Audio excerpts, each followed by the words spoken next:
City English school system, Girja road, Rawalpindi.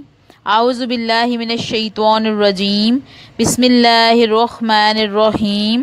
क़ाल रब्बी इश्रह ली सदरी वयस्सिर ली अमरी वहलुल उक़दतम मिन लिसानी यफ़क़हू क़ौली रब्बी ज़िदनी इल्मा। रब्बी ज़िदनी इल्मा, ए अल्लाह मेरे इल्म में इजाफ़ा फरमा, आमीन।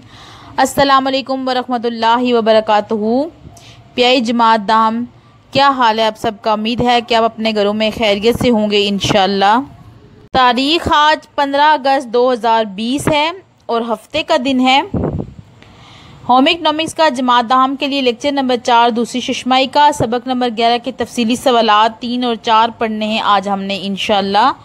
1 और 2 पढ़ लिए थे। तदरीसी मकासद ये हैं कि हमने मुख्तलिफ़ शख्सियतों के बारे में पढ़ना है कि मुख्तलिफ़ शख्सियात जो हैं उसके अफराद जो लोग होते हैं उनको मुख्तलिफ़ तरह का लिबास जो है वो पहनना चाहिए, यानी जब लिबास का इंतखाब करें तो उनको अपनी शख्सियत के बारे में भी देखना चाहिए।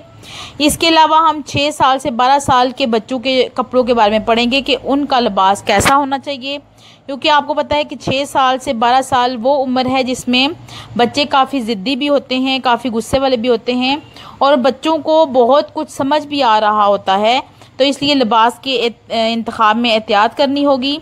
सवाल नंबर 3 है, शख्सियत की मुख्तलिफ़ इक़साम को मद्देनज़र रखते हुए लिबास का इंतखाब क्यों कर किया जा सकता है? जवाब देखिए, किताब के सफ़ा नंबर 65 पर देखिए, शख्सियत के मुताबिक लिबास का इंतखाब।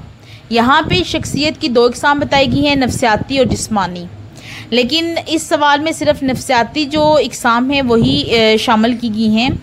जिस्मानी एतबार से भी इंसान का जो है वो एक दूसरे से काफ़ी अंदाज़ मुख्तलिफ होता है। कुछ लोग मोटे होते हैं, कुछ पतले होते हैं, कुछ छोटे कद के होते हैं, कुछ लंबे कद के होते हैं, लेकिन वो चीज़ें यहाँ पे शामिल नहीं की गई।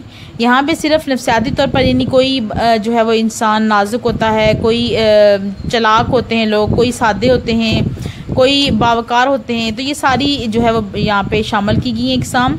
सबसे पहली किस्म है जी नाजुकुल अंदाम शख्सियत, यानी जो बिल्कुल नाजुक से लोग होते हैं। उसके बाद खिलाड़ी शख्सियत, और नंबर 3 पर है ड्रामाई शख्सियत, यानी जो थोड़ा सा चालाक और इस तरह के लोग होते हैं।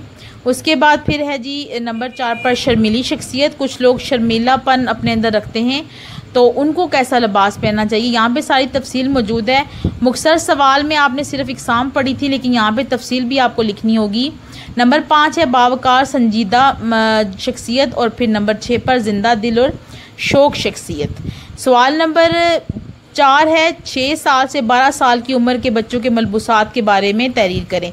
6 से 12 साल के लिए देखिए, किताब के सफ़ा नंबर 72 पर देखिए, 6 साल से 11 साल की उम्र के बच्चों के मलबूसात।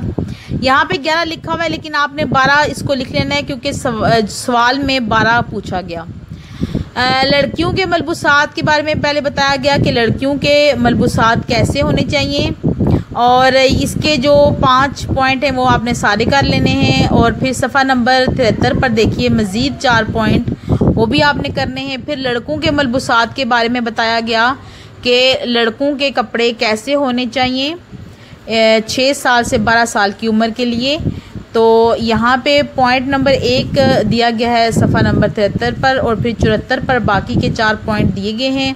तो ये 4 पॉइंट तक आपने इसका जवाब कर लेना है, इसको पढ़ के समझ लीजिएगा।